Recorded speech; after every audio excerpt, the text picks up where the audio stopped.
Hello बच्चों, let's read the question. The question says both statement 1 and statement 2 are correct.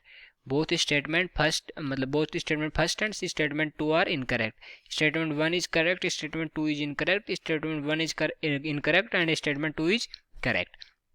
और statement क्या है अगर वो हम देखें तो स्टेटमेंट 1 है कि in third energy level there is no f subshell. तो थर्ड एनर्जी लेवल होता है जैसे मतलब जो n इज इक्वल टू 3 होता है उसमें एप सबसेल नहीं होता. स्टेटमेंट सेकंड है कि for n is equal to 3 possible value of l are 0 1 and 2. तो अब लिखते हैं इस क्वेश्चन के लिए की कॉन्सेप्ट. और इस क्वेश्चन का जो की कॉन्सेप्ट होगा वो क्या होगा? Principal and azimuthal quantum number. Okay, वो क्या हो जाएगा इस क्वेश्चन के लिए की कॉन्सेप्ट. अब हम देखेंगे कि जो हमारा n इज इक्वल टू 3 है, क्योंकि थर्ड एनर्जी लेवल में गिवन है, इसका मतलब क्या हुआ कि n इज इक्वल टू क्या होगा हमारा 3 होगा. और जो n अगर हमें n की वैल्यू पता हो और l की वैल्यू निकालनी हो तो वो कैसे निकलती है? तो पॉसिबल वैल्यू l की क्या होंगी? 0 to n-1. Okay, 0 to n-1. तो यहाँ पे जो l की वैल्यू कितनी हो जाएगी, क्योंकि n इज इक्वल टू कितना है 3 है, तो 0 to 3-1 मतलब 2.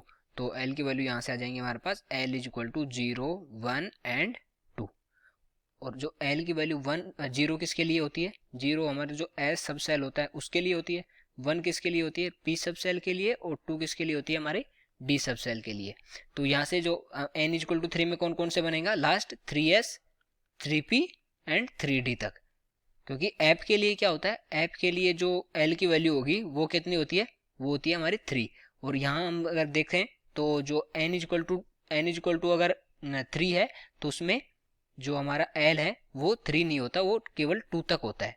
ओके, केवल 2 तक होगा. तो इस वजह से जो यहाँ पर ऐप सबसेल नहीं हो सकता, ऐप सबसेल नहीं हो सकता थर्ड एनर्जी लेवल में.